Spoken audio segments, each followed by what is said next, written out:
Lahat tayo, given yan, even ako, gagawin ko lahat para tumulong sa family ko. Ngayon, pag pinapasok mo yung salitang obligation, noon, parang bumibigat yung feeling na kailangan ko talaga itong required akong gawin. And doon talaga yung debate na to eh.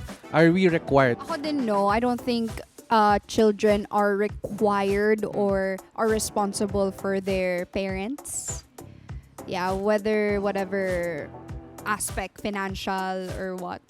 Hindi siya obligasyon, pero para sa akin is maganda kung tutulungan mo yung family mo.